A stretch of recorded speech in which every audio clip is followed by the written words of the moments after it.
Bueno, justo para seguir platicando sobre lo que está ocurriendo tras la entrega voluntaria, no sabemos si hubo algún pacto, algún acuerdo de Dámaso López Serrano, el Minilic.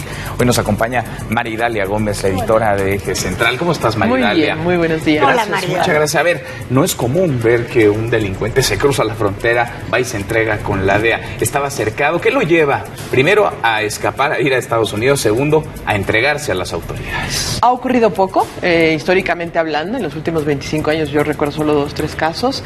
Esta operación fue todavía mucho más difícil de llevar a cabo porque en efecto no solo el cártel de Pacífico o el cártel del Chapo estaba tras él y había una confrontación muy seria, sino además las propias autoridades que sí estaban buscando detenerlo, específicamente el ejército. Entonces llegar hasta la frontera, entregarse, fue una operación muy cerrada, muy bien calculada, en donde Estados Unidos estaba muy interesado y la forma en que se entregó, si bien no obtenemos el reconocimiento oficial de la parte de las autoridades estadounidenses, la forma en que se entregó es característica de que va a convertirse en un testigo protegido. Así es. ¿Qué lazos tiene el Minilic con el asunto en Tláhuac? Ahí estuvo. Ustedes en Eje Central han publicado una serie de columnas y donde se habla de un entramado, de un tejido muy complejo que lleva de alguna manera al Minilic a Tláhuac, y no nada más a Tláhuac, al delegado de Tláhuac. Así es. Estamos hablando de que esa delegación, como lo platicábamos hace unos días aquí también, como es estratégica, como es un paso estratégico y además tiene condiciones geográficas muy particulares, su propia estructura en las colonias, ha permitido tener casas de seguridad para secuestros y para protección e incluso para espionaje. O sea, Tláhuac está siendo un espacio de campo fértil y campo libre para operaciones criminales. En ese lugar, Cártel Jalisco Nueva Generación y en asociación con otras organizaciones, en este caso... Como el Cártel de Sinaloa. Así es, en esta fracción que se desprende del Cártel de Sinaloa, tenía presencia ahí y gozaba de impunidad y seguridad. Es decir, es un campo de seguridad para grupos como esos. No todas las delegaciones ocupan ese espacio. Y ese sí era. Habíamos visto, por ejemplo, la delegación Cuauhtémoc, cómo se han convertido algunos asesinatos selectivos, personajes que de repente no encontramos por qué asesinan a tal o cual, porque ya no era seguro que Cuauhtémoc. Se convirtió seguro para tener casas de seguridad, por ejemplo, la delegación. ¿Tendrá que ver lo ocurrido en Tláhuac? ¿Tendrá que ver con esta entrega o no tiene nada que ver porque es otro nivel esta entrega? En este momento no tendría nada que ver. Sin embargo, sí se desprende, y eso nos los indica la participación de la Marina, sí se desprende información que les lleva a Tláhuac directamente. O sea, es decir, la entrega del Minilic no tiene vinculación con la operación Tláhuac, pero sí de las operaciones que han estado haciendo contra el Cártel de Sinaloa y contra el Cártel Jalisco Nueva Generación. Con la entrega del Minilic, a ver, lo que podría venir en términos de la cercanía de lo que él conoce, del enfrentamiento que tenía con los hijos de Joaquín El Chapo Guzmán, ¿qué es? Después de que observamos la detención de su papá en la Ciudad de México, en la colonia Anzures, en la Miguel Hidalgo, hace mes y medio prácticamente, con El Chapo Guzmán en Estados Unidos, ¿qué información podría aportar a las autoridades norteamericanas el Minilic? Muchísima, muchísima. Y el pacto no incluye solamente a su hijo, sino incluye a la familia, porque es muy probable que veamos que se acelere la extradición de su padre, que aquí no existen delitos que se le estén imputando directamente. ¿Por qué?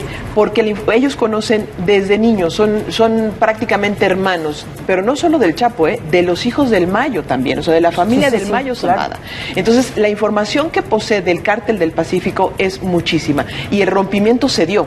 Y entonces la negociación pasa por, no solo, hay una característica del Cártel del Pacífico, tiene mucha inteligencia, tiene oficinas de inteligencia construidas para su seguridad y para atacar a los contrarios. Es decir, la información que proporcione no solo es del Cártel del Pacífico, y hablo del Cártel del Pacífico porque incluyo al Mayo y al Chapo, sino también de los adversarios. Es decir, la información que posee la familia Dámaso o el grupo o la célula Dámaso, el poder de los Dámaso es muchísima. Tanto de corrupción, evidentemente, de cárteles enemigos, como del propio cártel al que perteneció. ¿Y por qué? Porque una de las características del papá Dámaso era que se ganó la confianza del Chapo, no solo por la fuga del penal, sino porque era el que lo conectaba con muchos funcionarios públicos, que en su camino conoció gobernadores, comandantes regionales, tanto de fuerzas federales como fuerzas locales. Es decir, el tejido de corrupción, si hay alguien que lo construyó para el Chapo, fue Dámaso. Y su hijo, si bien no estaba preparado para heredar y negociar los niveles que se necesitaban en este momento por la guerra que existía, si no bien no estaba preparado, eso no significa que no tenga toda la información. Él se forma con los Antrax, es decir, se forma este grupo de narcojuniors, digamos, que brinda protección. Violentísimo. Pero cuando se acaban los Antrax, digamos, cuando empiezan las detenciones y casi se crean otro grupo que se llaman los Pantera. Y este grupo de los Pantera es todavía más violento y era más armado, estaba artillado, tenía capacidad para derribar helicópteros. Es decir, y además entrenaban, porque era parte como de su diversión entrenarse, ¿no? No solo era esta parte de demostrar su poder a través de los bienes y los carros y las casas y las botellas y el dinero, sino era parte de su diversión era entrenarse como militares. Pero entonces tendrían que ser como tal generadores de inmensas cantidades de dinero. Sí, lo son. O sea, dentro del negocio, digamos, de ellos, pues tendrían que ser grandes productores. La parte que les toca a ellos, se sintieron con tal capacidad que sintieron la capacidad, perdón por repetir, de dominar el cártel, es decir, de formar parte de esta asociación directa del cártel. Dámaso, cuando le dice el Chapo, tú cuida el negocio, es decir, como una suerte de tutor, ¿no?, de toda la operación, porque todavía no se le concede a los hijos del Chapo la sucesión. La segunda vez que sale libre ya no le concede ese beneficio, ya empieza a ser la sucesión para los juniors, y Dámaso no lo entiende, siente tanto poder para poder conquistar, para ser parte de esta asociación Mayo-Chapo y ser parte de esa asociación, y no lo entiende y empieza la guerra. Justo en torno a ese punto, la guerra que comienza entre los hijos del Chapo Guzmán, de Joaquín Guzmán Loera, y el Minilic. Hay versiones que apuntan a que parte de las razones por las cuales él habría decidido entregarse ante la DEA es porque estaría cercado por los hijos de Joaquín el Chapo Guzmán, que era cosa pues de días, de semanas quizá, antes de que lo asesinaran, que iban tras él, y que entonces toma una decisión estratégica de entregarse. ¿La guerra quiere decir que la ganaron los hijos del Chapo Guzmán? Totalmente. ¿O la guerra puede dar un vuelco, dar un giro con la información que el Minilic aporte allá en Estados Unidos? Lo que vimos es este rompimiento interno del cártel de Pacífico, que se había dado con la salida de Dámaso, o con el enfrentamiento de Dámaso, se da porque quien empieza a atacar internamente, a hacer implosión, es el cártel Jalisco Nueva Generación y también los Beltrán Leiva, que están unidos para tomar Sinaloa. Se alía Dámaso con ellos y es cuando es la enemistad total, es decir, la confrontación pura. En esa fracción ganó el Pacífico, lo tradicional, el Mayo y el Chapo ganaron. Pero la guerra todavía no termina, porque la guerra sigue con el cártel Nueva Generación y con los Beltrán Leiva, que vienen por la venganza.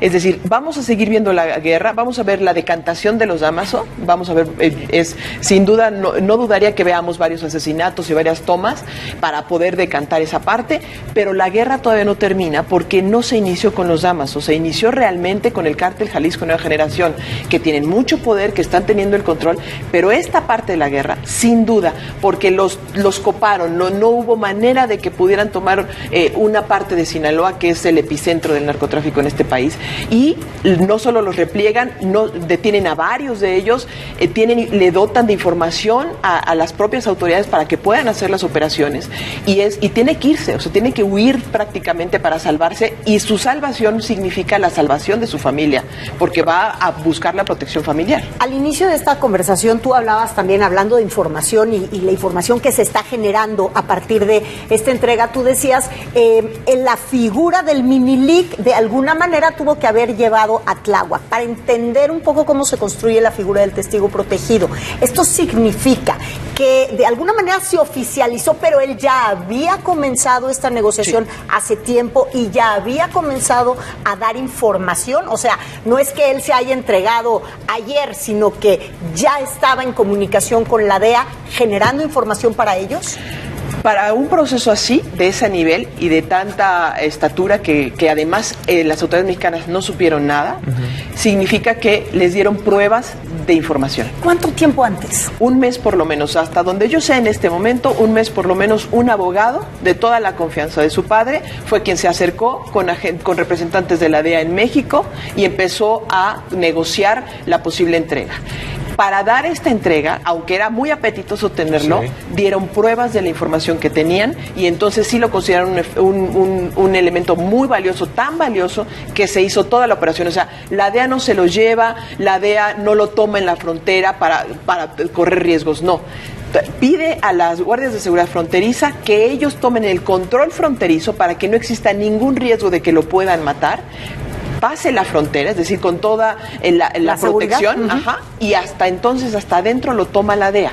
Es decir, fue una operación de Estado, de gobierno, donde el Homeland Security participó orquestando esta entrega. Y quirúrgica. Exacto, no fue cualquier cosa. Oye, pero ¿y cómo entra ahora el gobierno mexicano? Porque pues entonces todo esto está en manos de la DEA y las investigaciones que se generen en nuestro territorio también. Así es. Que el gobierno mexicano, la PGR, nada más van a estar, digamos, cooperando. Pues observando, mejor pues observando. Como el chinito. Sí. Pero yo, vamos a ver, es muy interesante cómo en las últimas detenciones prácticamente México no tiene acusaciones.